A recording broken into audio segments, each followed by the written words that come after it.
You're listening to a 3CR podcast. 3CR is an independent community radio station based in Melbourne, Australia.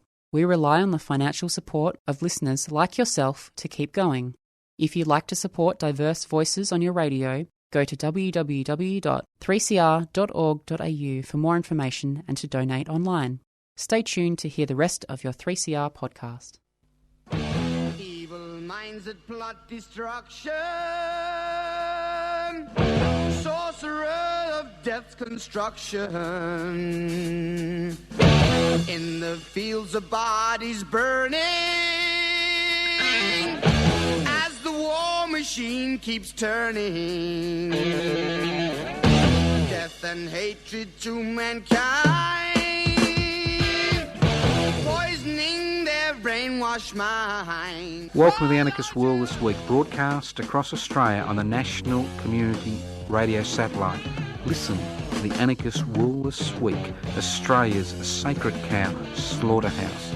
Listen to analysis of local, national, international events. Listen to analysis you'll never hear anywhere else.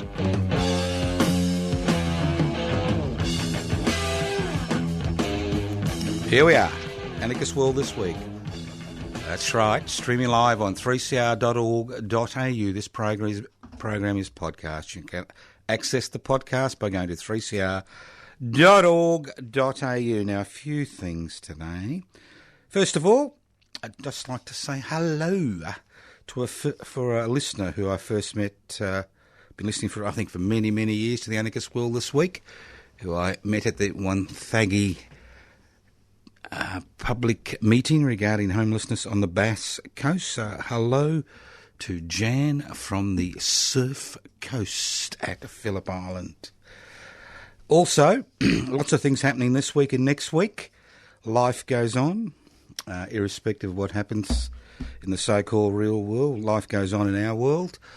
Wednesday. Today we'll be congregating on the steps of the Victorian Parliament House, 12 to 1.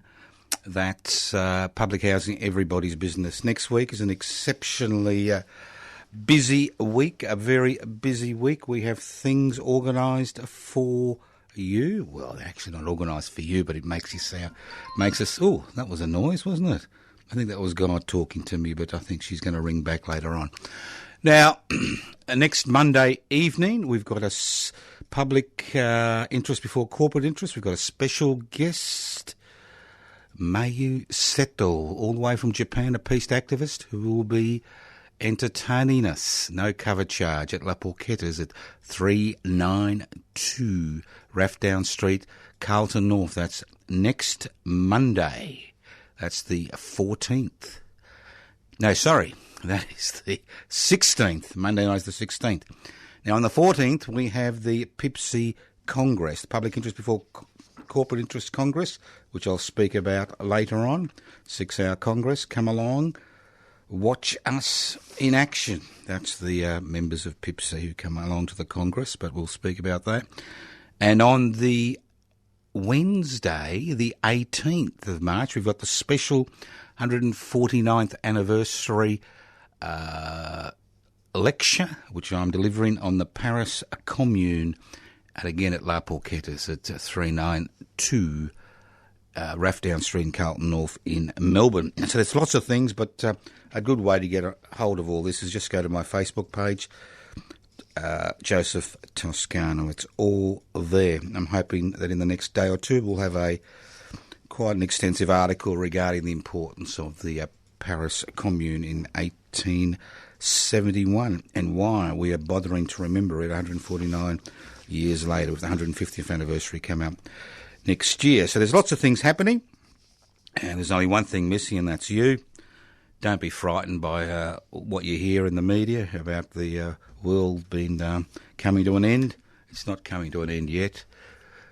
God hasn't informed me about the rapture, so we're all safe.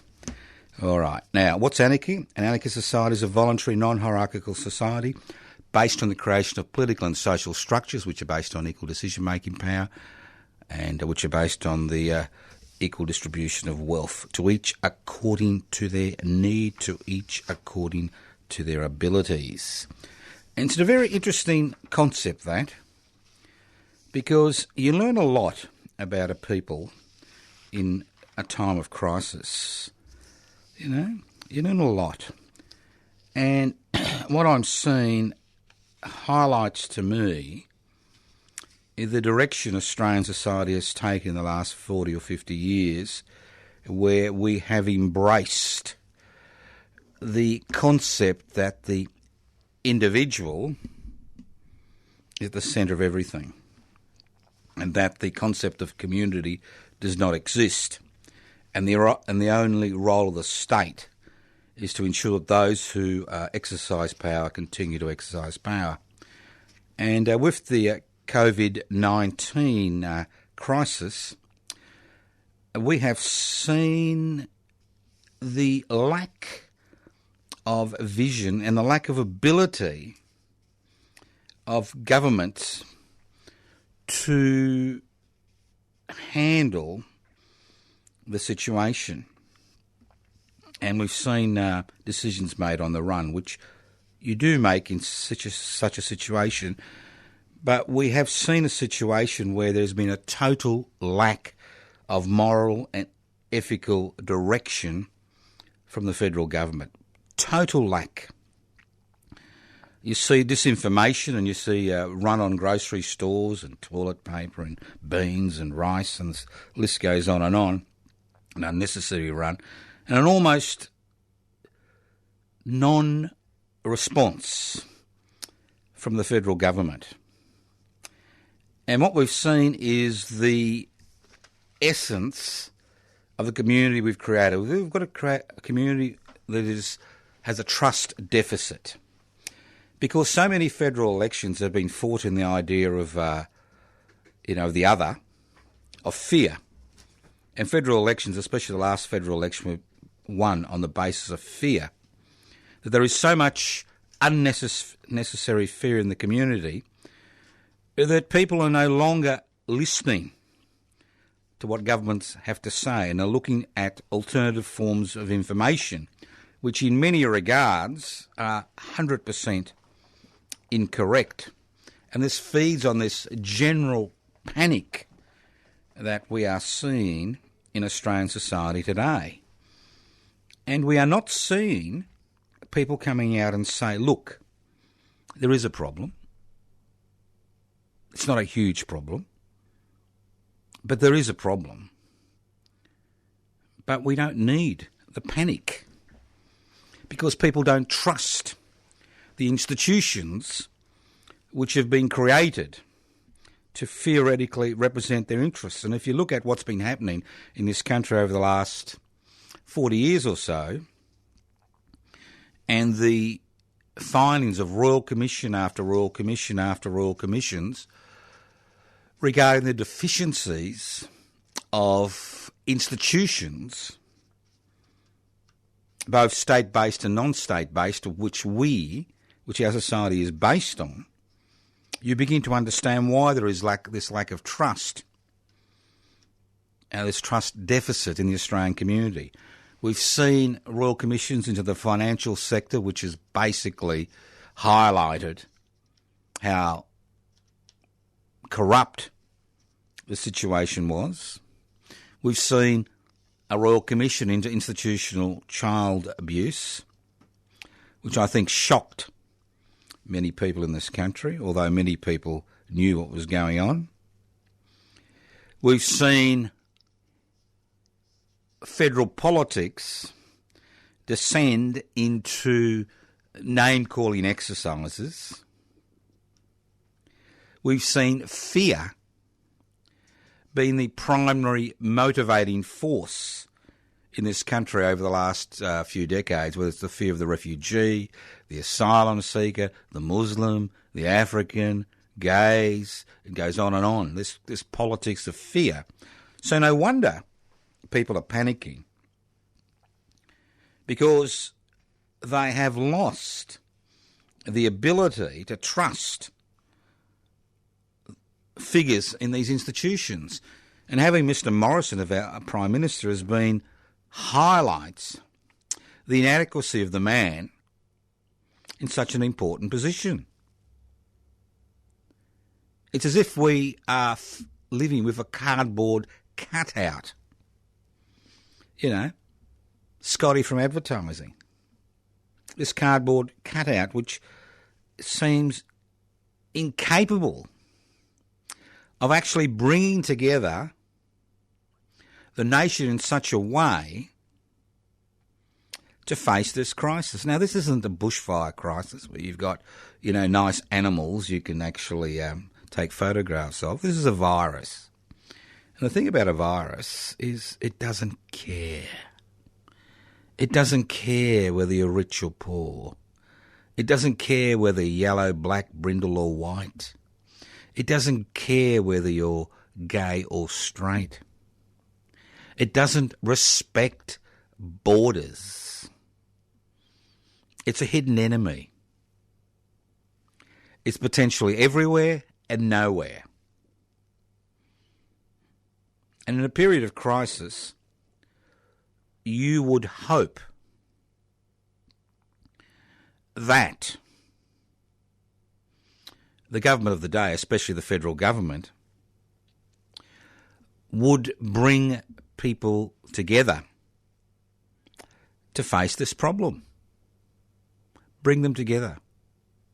Not in terms of some vile, gross, patriotic, campaign, but a campaign that harnesses the goodwill that exists in the community. A campaign that does not divide us on the basis of race or gender, sexual orientation, whether we work or we don't work. A campaign which actually harnesses the best in our society. Because there are pockets, and sometimes large pockets of goodwill in the community. But when you have a political class that bases their ascendancy on fear, you dissipate those pockets of goodwill in the community. You destroy those pockets of goodwill. So we are at a juncture, an important juncture in our society, and that juncture is based on the idea of whether we are individuals who are out there to get what we can, as much toilet paper, medicines, whatever, bunker ourselves down and wait for the rapture, or whether we're actually a community that works together, whether we are a community which is moving towards a more egalitarian basis, not running away from becoming an egalitarian community, not running away from our responsibility as citizens in this community. And this is what we are seeing. Every individual bunkers down, just relying on their family and friends. The rest of the world, is the enemy. The virus is out there. The fact is very simple, that as a community, we can actually face this issue and overcome this issue. But as individuals, all we do is perpetuate the fear and the panic, the unnecessary fear and panic which is gripping Australian society, not just Australian society, but many parts of the world today. Listen to the Anarchist World this week, broadcast across Australia via the Community Radio Network. Now, believe it or not, there are still people out there who do think, not believe, who do think that change is possible. Who do think that egalitarian change is possible.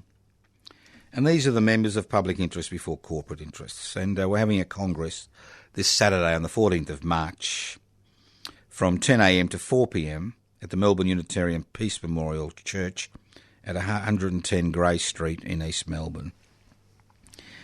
And it's a Congress for PIPSI members, and only PIPSI members have speaking and voting rights at the Congress, but obviously observers are welcome.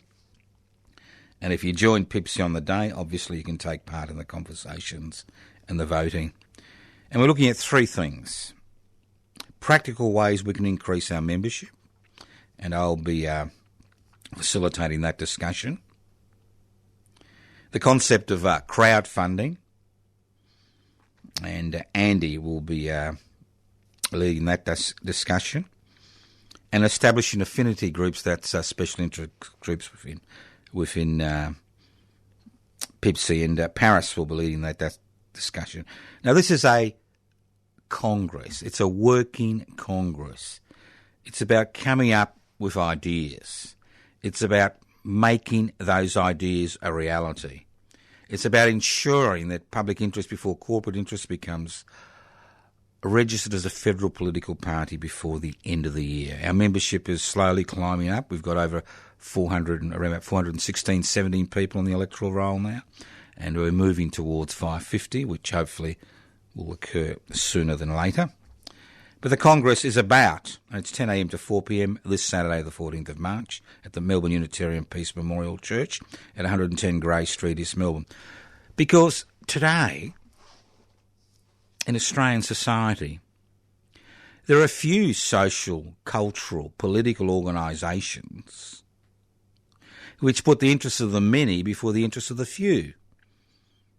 And what we are seeing, the reaction we are seeing to the COVID-19 issue, highlights how we've become a society where the interests of the few dominate day-to-day discussion, dominate every aspect of our lives.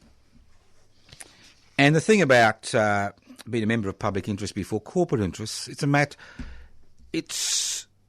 it demonstrates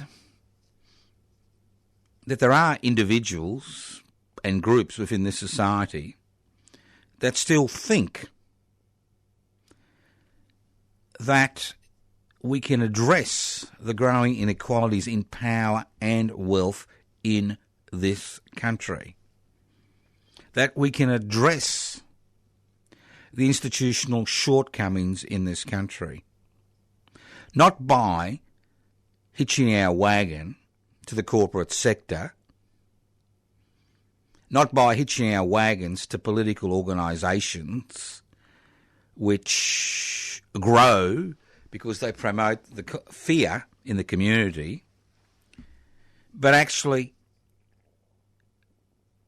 creating our own wagon and moving that forwards on the basis of trying to find community-focused solutions to problems that face us as human beings on this planet.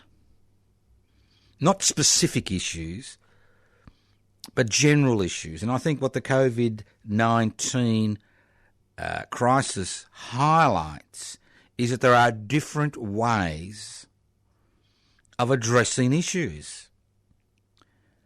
And you can use fear and isolation and just think about yourself in that particular situation. Or we can actually harness the goodwill that exists in the community to address issues, whether there are issues of homelessness, whether it's issues of inequality, whether it's issues like the COVID-19 situation we find ourselves in, whether it's issues about older people not actually getting the care they need in privatised nursing homes, but it's addressing issues fundamentally in a political way. And what I mean by political is a way of actually changing institutions, changing the directions of institutions, and changing the philosophical basis that society is based on. And over the last 40 years, we've seen the creation of a society which is based in the idea that I'm all right, Jack, and stuff everybody else.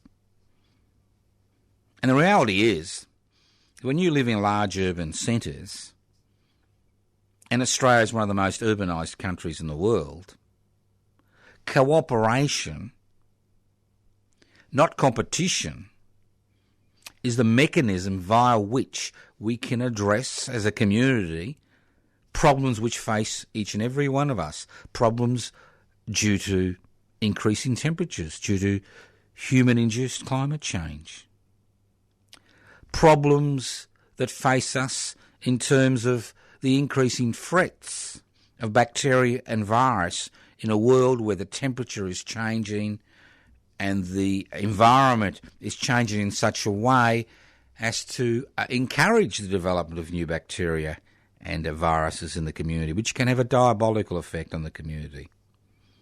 So we need to understand that these are problems which require collective solutions. But if in our day-to-day life and in the political and social and cultural institutions we have, where the concept of competition and the concept that, if I'm all right, nothing else matters, dominates our thinking, then we don't actually have the structures via which to address issues like COVID-19. And that's why we see governments scrambling. I'll give you a simple example.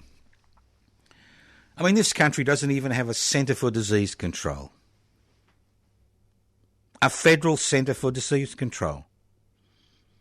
Because obviously viruses, bacteria, various diseases is a national issue. They don't respect state boundaries. It's a national issue. And if you don't actually have a well-funded Centre for Disease Control, then you're reacting after the event, not having things in place before the event occurs in order to address those events. How can a country the size of Australia not have a Centre for Disease Control as part and parcel of its armaments to protect its citizens from the threat of disease? Because at the end of the day, it's not foreign invaders which is the problem, or asylum seekers or refugees, or Africans or Muslims, as we're told, or, Aboriginal and Torres Strait Islanders, as we're told incessantly.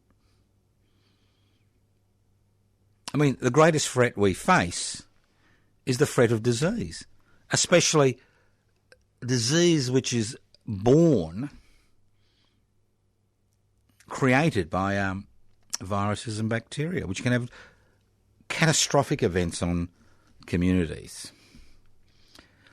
So while we continue our little competitive, behaviour and create financial structures and institutional structures and religious structures, and the list goes on, which pay homage to competition and ignore the collective wealth of experience and goodwill that exists in a community to tackle a particular issue,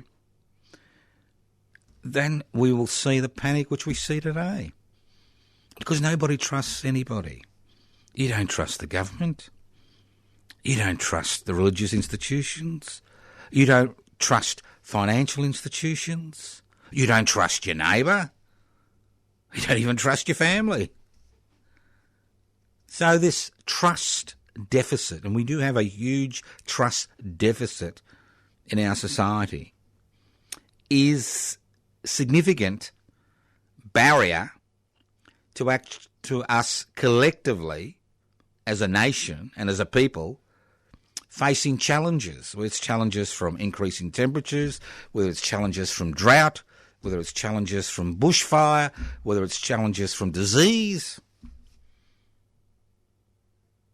If you can't trust the people around you and you can't trust the institutional structures that have been created, well then obviously you fall back on yourself. And when societies are atomised, nothing happens. It becomes impossible to face crises. You listen to the Anarchist World This Week, broadcast across Australia via the Community Radio Network. So, if you're one of those people who still thinks that change is possible, that egalitarian change is desirable, then I encourage you to join public interest before corporate interests and come along to the Congress this Saturday on the 14th of March, 10 a.m. to 4 p.m. at the Melbourne Unitarian Peace Memorial Church at 110 Grey Street, East Melbourne. Want to look at the program? Go to pibci.net. Pibci, Pibci.net. Very sophisticated webpage, very easy to use. Go have a look at it, pibci.net. And if you're not a member, if you join on the day, you'll be able to take part in the discussions and vote on the particular issues which will be discussed at the Congress. And the three issues that will be discussed at the Congress were the issues which were raised at the annual general meeting in November last year. All right, let's move on. Now, sometimes there are dots which you can join, which when you first look at them seem impossible. The gap seems so huge that you can't join it. And I'm talking about the concept of a universal basic wage.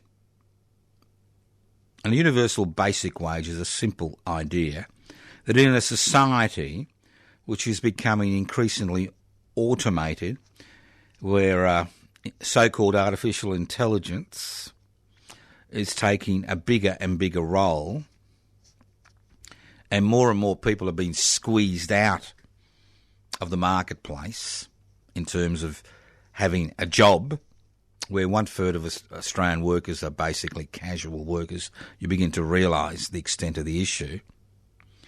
Well then, we need a different mechanism via which to reward people.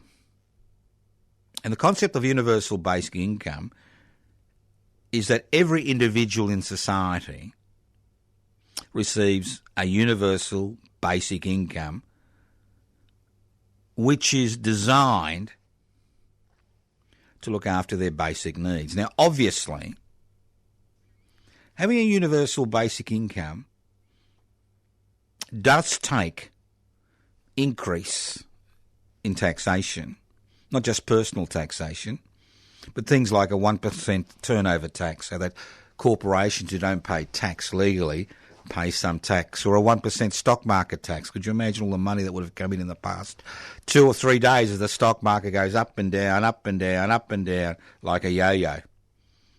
Could you imagine that? Billions of dollars into the Treasury coffers. Or the establishment of nationally owned infrastructure and the money which come in from that. So the concept of a universal basic wage solves a lot of issues that when you look at them initially seem to have no connection. I'll give you a few examples. Now, the tragic murder of Hayley Clark and her children in Brisbane 2 weeks ago once again brought to the fore the question of family violence in this country. And in many situations, people don't leave unsuitable situations because they don't have the resources. It's that simple. A universal basic wage for every individual 18 and over would mean that people who find themselves in an unsatisfactory personal situation could leave because they've got financial support. A universal basic income would mean that people whose livelihoods have been destroyed in the bushfires across Australia and the droughts that have been occurring across Australia and the floods that have occurred across Australia would once again wouldn't have to rely on charity or singers, coming from overseas and cancelling, some concert, or some fashion designer selling one of her creations. Wouldn't have to rely on private charity, but would actually have that universal basic wage, which would ensure they could survive during a period of disaster. Then you've got the situation of the COVID-19 virus, where many part-time casual workers don't have sick leave, and have to self-isolate for 14 days creates a huge burden on them when there is no income coming in. But having a universal basic wage would mean that you've got that fallback situation. And think about all the different pensions and things that we have. You could get rid of them tomorrow with a universal basic wage.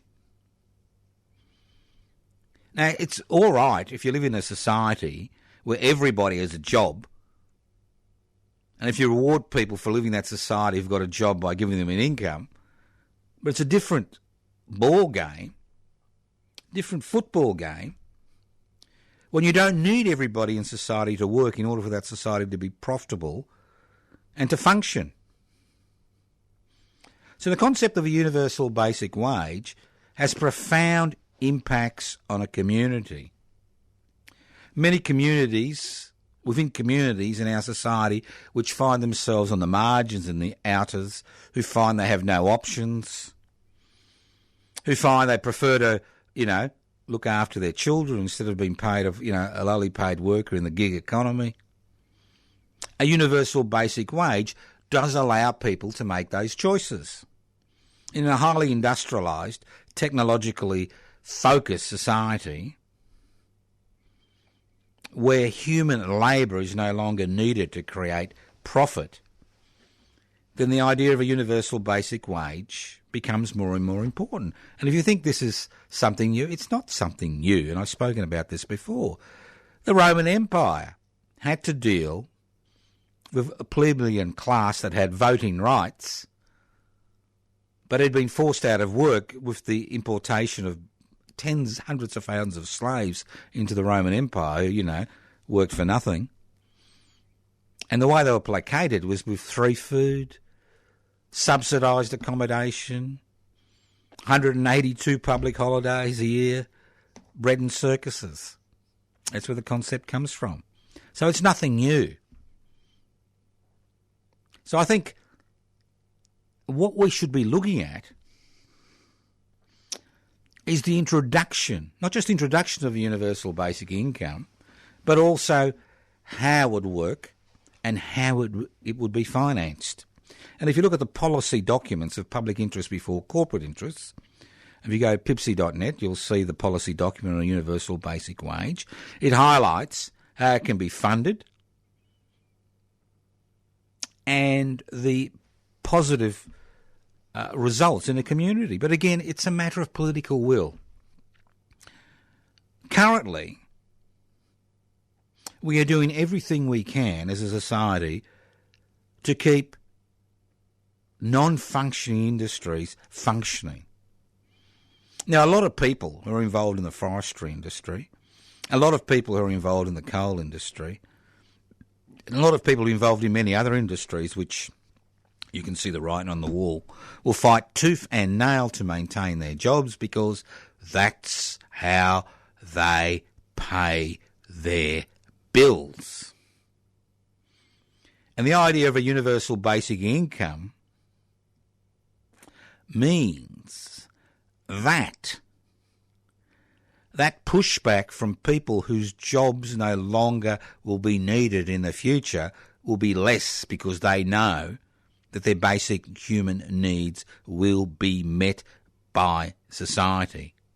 It's not like some stopgap helicopter money being thrown out to pensioners, which I assume is what's going to happen in the next few days, or some ridiculous compensation to a small business that requires so much paperwork that most people don't get it, although it looks good in the headlines. A universal basic income resolves all that issues. It resolves the issue of self-isolation during a crisis, bacterial or viral crisis. It resolves that issue.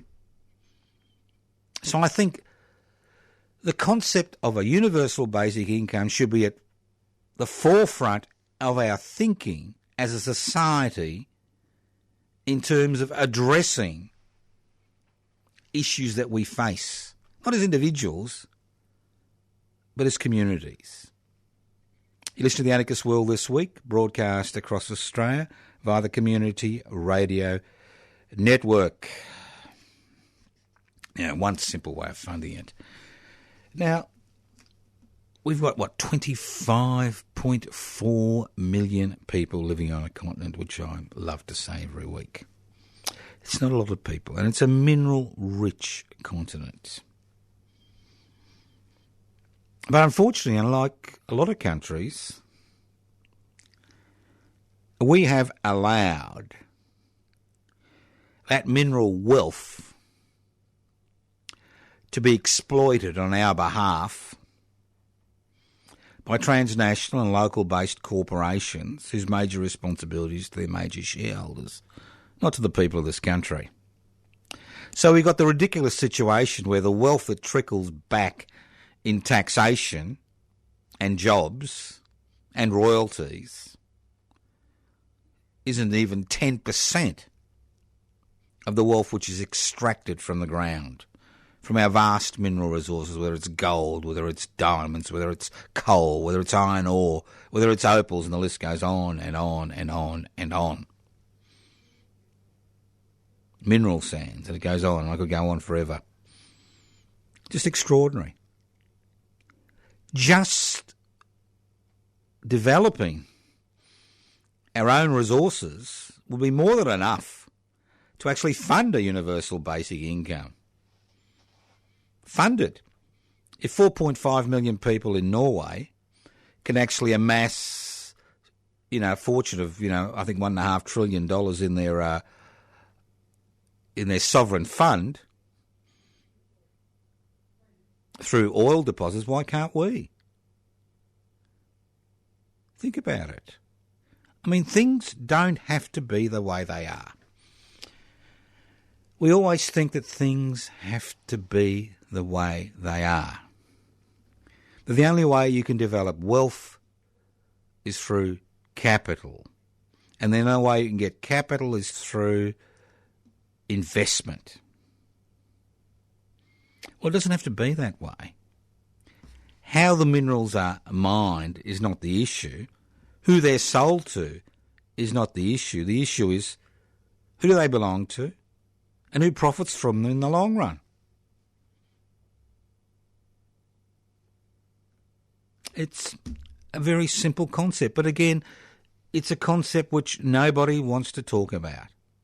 It's not about nationalising mineral wealth. It's about using that mineral wealth for Australians, both Indigenous and non-Indigenous. That's what it's about. So there are many different ways of approaching issues about income, how you create income, how you create wealth, how you distribute wealth. And in our society, which is a private society which is based on the use of private capital to create private profits, where the state is basically an instrument which ensures the status quo continues, that those who own the means of production, distribution, exchange, communication continue to own those instruments, we see the creation of a society where, although we are wealthy on paper, in reality, we're indebted up to our necks. We spend 30 to 50% of our income keeping a roof over our heads.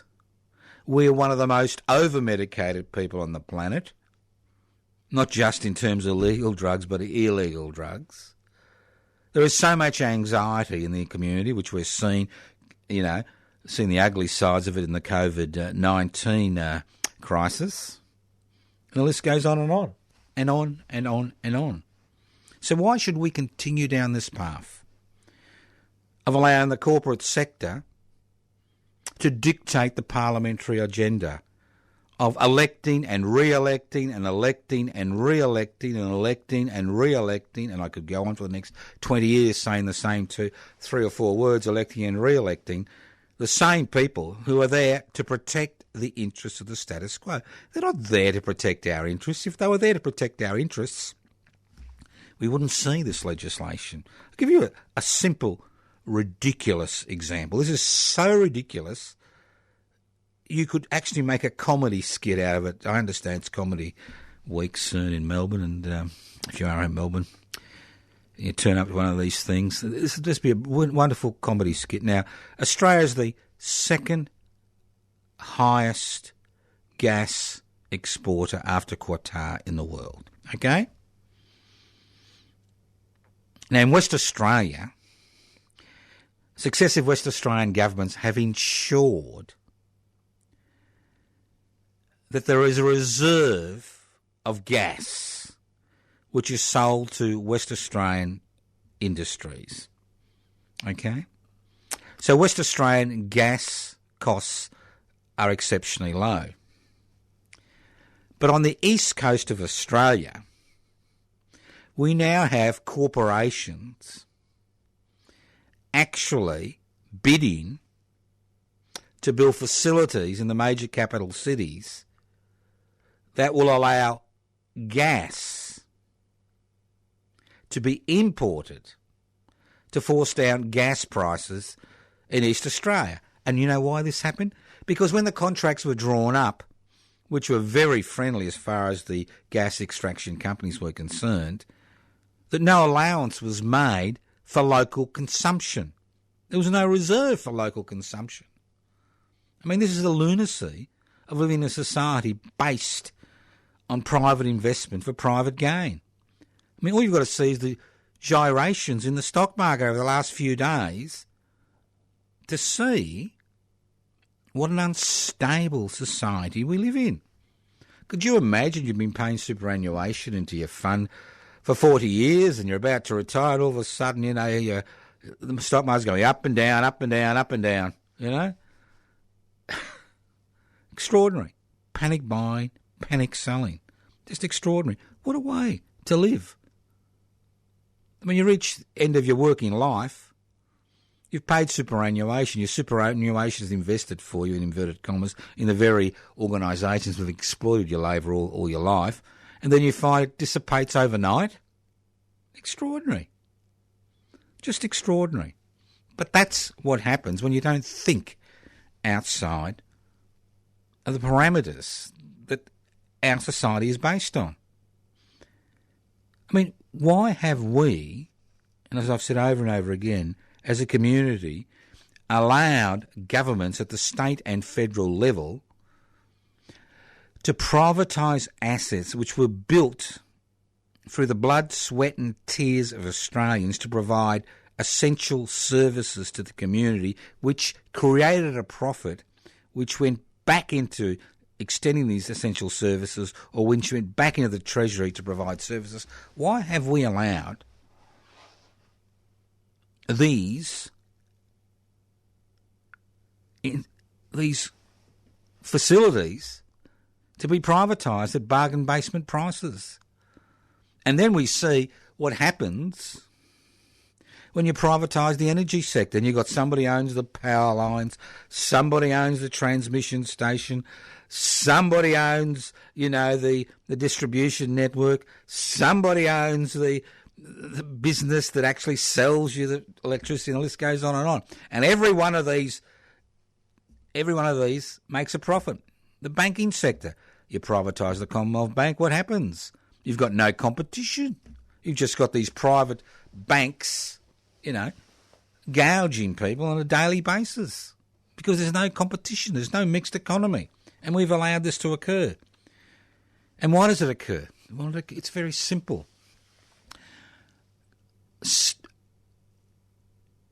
Public assets do not belong to the people.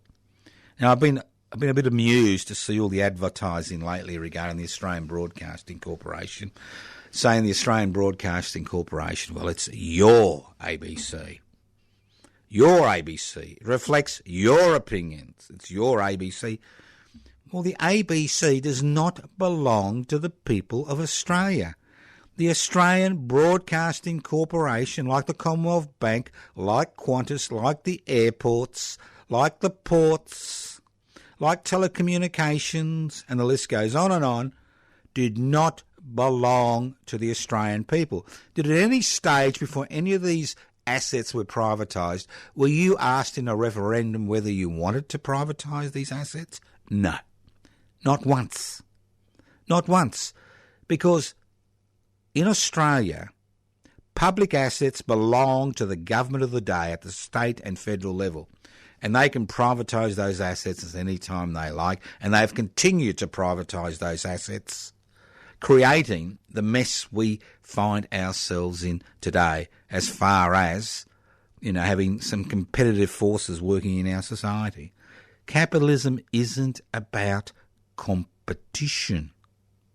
The logical endpoint of a capitalist society is corporatisation, and that means, in fancy language, it means every time you go into a shopping centre, the major players in that shopping centre is the same corporation. And what we've seen is what I call the bananisation of activity in this country, where one large corporation dominates activity in a particular field and then sets its own prices. Where are the independent hardware stores? Where are the independent pet stores? Where are the independent retail chains?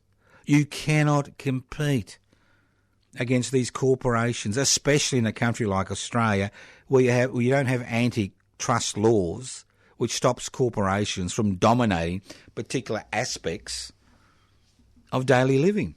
And then you wonder why wages are low.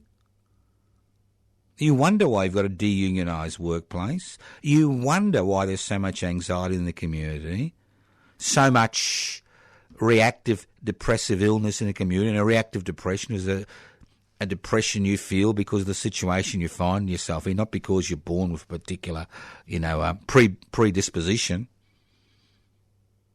to a depressive illness. And when you live in an economy where there's 1 in 7 workers is a temporary worker from overseas, where 1 in 3 workers is a casual worker, where less than 12% of the Australian workforce is now unionised, and when you take out the public sector, it's about 6%, and the concept of collective bargaining no longer exists, where strikes have been outlawed except through, convoluted enterprise bargaining agreement periods, and the list goes on, you begin to understand why we find ourselves in this situation where you don't feel you're part of community. Look at the national holidays. What do we got? Christmas and Easter? The Queen's birthday? Invasion Day? Think about it. Anzac Day? Where are those unifying days that unify us as a community? What's happened to every initiative to actually come to some type of agreement with the country's First Nations people? Ended up nowhere. We have initiatives to address the issue of homelessness and poverty, which blights the life of over 30% of people in this country. Where have all those initiatives end up in the private sector, where you've got a private Centrelink, another privatisation disaster, where you've got private organisations profiting from providing basic services to people. You get private prisons. It just goes on and on and on and on. 40% of every dollar which goes to a private organisation to provide a government service, and most government services have been out. So I'll give you an example. Now, the Australian Tax Office, most of their employers have been laid off. Most of their services have been outsourced. For example, in the tax office in Melbourne, they've got a building in Moonee Ponds, 7 stories, down to 4 stories, as more and more work is outsourced to the private sector. Not that the work is done more efficiently or more cheaply, it's actually more expensive every time it's outsourced to the private sector. Look at the National Disability Insurance Scheme. Unless you run your own game, and you do have that possibility, 40 cents of every dollar goes to the organisation which, runs that program for you. Look at all these bodgy employment companies out there who make their money from forcing you to attend meetings which lead nowhere, and every time you attend, ka-ching, ka-ching, ka-ching, ka-ching, ka-ching, ka-ching. And again, these are ideological decisions. These are not decisions which have been based on economics. It's got nothing to do with economics. It's about ideology. As more and more services in Centrelink are outsourced, it's about ideology. As more and more assets are privatised, it's about ideology. And if you think we live in a free marketplace where the prices are decided by the market, you must believe in the fairies at the bottom of the garden and the Easter Bunny, as well as Santa Claus. Because that's the reality. We live in a society which is dominated by the idea of creating ever-increasing profits for major shareholders of privately owned companies. Whether it's childcare, which is now dominated by 3 or 4 large preschool organisations, whether it's aged care, which is now dominated by 3 or 4 large corporations, whether it's medical care, 80% of all radiological devices in this country are now owned by 2 corporations, whether it's general practice, over 50% of general practices are now owned by 3 or 4 large corporations. And the list goes on and on. What we've seen is the corporatisation of almost everything. And that has led to the situation we find ourselves in. You've been listening to The Anarchist World this week, broadcast across Australia via the Community Radio Network. This program has been streaming live on 3cr.org.au. That's 3cr.org.au. The program is podcast. You can access the podcast by going to 3cr.org.au. A few things just to remind you. Next Monday, that's Monday the 16th of March, we're having a special concert by Japanese peace activist Mayu Seto at La Porquetta's at 392. Starts at 7 p.m, 392 Rathdown Street, Carlton North. No cover charge. Come along, have something to eat. Mayu Seto is only here for a few weeks. She'll be leaving Melbourne in a few days. So come along next Monday, have a listen, 7 p.m, no cover charge. Enjoy yourself for the night. She's a great musician, great singer. All her material's original. So come along and have a listen. Also, don't forget that Wednesday, the 18th of March, we will be holding the 149th anniversary of the Paris Commune celebrations. I'll be giving a public lecture, and that lecture should be available on my Facebook page in the next few days. That's Joseph Toscano, and that's again at 7 p.m, same venue, La Porquetta, 392 Rathdown Street, Carlton North. You've been listening to The Anarchist World this week, broadcast across Australia by the Community Radio Network. Become a member of PIPSI today. Download the application form, PIPSI, PIBCI.net. Want to find out what the organisation is all about? Come along to the PIPSI Membership Congress this Saturday, the 14th of March, 10 a.m. to 4 p.m. at the Melbourne Unitarian Peace Church. More information, go to the website, pipsi.net. My Facebook page, Joseph Toscano. Other Facebook pages, public interests, public housing, everybody's business, defend and extend public housing, anarchistmedia.org. You can leave messages if you want further information about these ideas on 0439 395 489, 0439 395 489. Remember, don't panic. There's no point in panicking. We need to face the issues we face collectively, not as individuals. As individuals, we will fail. As a collective, if we approach things collectively, we will always win. Thank you once again for listening to The Anarchist World this week on your local community radio station, courtesy of the Community Radio Network. This program is podcast. You can access the podcast by going to 3cr.org.au. That's 3cr.org.au. Thank you for listening to the Anarchist World this week on your local community radio station. Listen in to the Anarchist World this week on your local community radio station, courtesy of the Community Radio Network. Next week, this program has been coming to you from the studios of 3CR in Melbourne. If you want to learn more about 3CR, go to 3cr.org.au. And don't forget, the program is podcast, 3cr.org.au. Listen in to Joseph Toscano next week on the Anarchist World this week. Evil minds that plot destruction, sorcerer of death's construction. An analysis you'll never hear anywhere else. Anarchist World this week. Australia's sacred cow slaughterhouse. 10 a.m. every Wednesday. Listen to the Anarchist World this week for an up-to-date analysis of local, national and international events. Poisoning their brainwashed minds. Oh, Lord, yeah.